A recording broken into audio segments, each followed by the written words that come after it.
In this video, I wanted to go over some success stories for Google Ads for mobile detailers because I had a potential detailer ask me, do you have any successful ones you can show me? And I was like, oh, what a good topic for a video. And so we'll just go through them. So high level overview stuff. So most of these campaigns, when you have two options, right? You can do a high frequency campaign, meaning high category. So like people just looking for mobile detailing services. That's one category. The next category is like your high ticket, like you're looking for ceramic, you're looking for paint correction. And because those cost more per click, it should be its own campaign. And typically when people get started, you pick one or the other. And at some point you can do both, but you only have so much budget. And so usually it's better to do the high frequency one, the mobile detailer near me or auto detailing shop near me, because you can fill your pipeline up, right? Instead of getting one ceramic coating every 2 weeks, you can get 5 per week with the ads or whatever the ratio is. Depends on the budget, depends on the area. But everything is environmental and situational, by the way. Like just because it works here doesn't mean it's going to work on the other side of the country. Because they're roughly the same type of setup, like general keywords for mobile detailing in a location with a semi-similar budget. But they don't always work, and I'll go through some examples. So here, we only have two.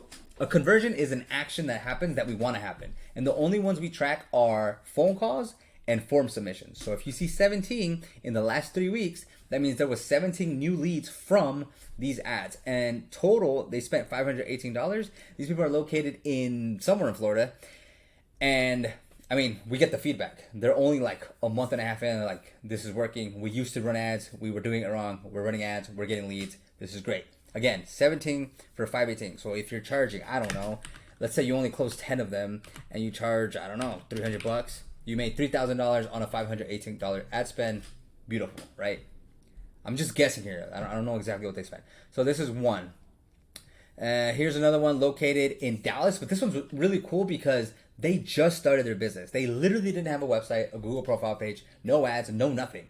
They're like, hey, I need leads. And I was like, it's not that easy, but let's try it out. And for whatever reason, it's not that competitive in the area they're in. With an $8 budget a day, they got 10 conversions, about $200 ad spend, low cost per click, right? And, their business has started. They're literally booking clients and getting the reps in with a small budget and starter type of scenario. And so, sometimes you just start things and it works. It's wonderful. So to this person, it's like a game changer. Their business is starting because of it. This one is in Missouri.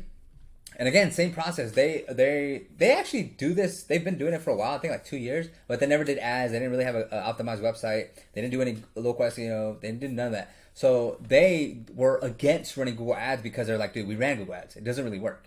And literally like a week and a half into us running the ads, they're like, oh, I see. They were doing the Smart campaign, which is the one, like the default one they give you.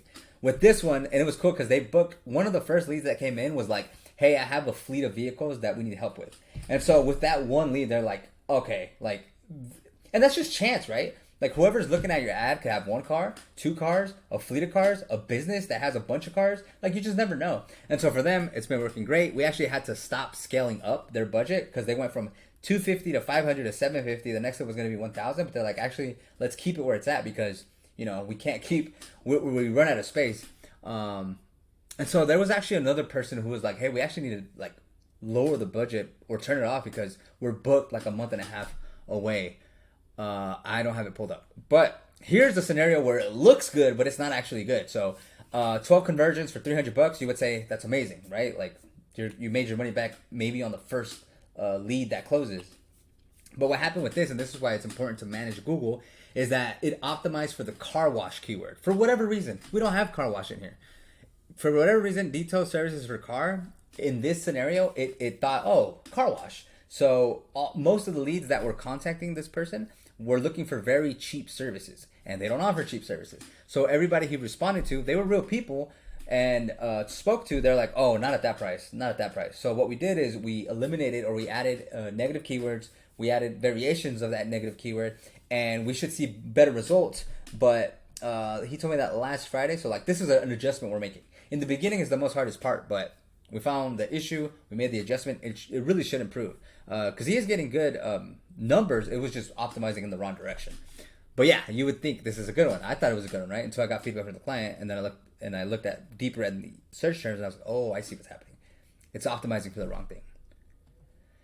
And then we'll just do this last one. A bigger ad spend, 21 conversions, about $50 per conversion. So if you charge, 150, you win. 200, you win. 300, you win. 50, you break even. 100, you make a little bit of money. And same process, like their calls and phone numbers, form submissions, and it's basic stuff like what area are you in, what keywords should you pop up for, etc. This one again, I actually got to join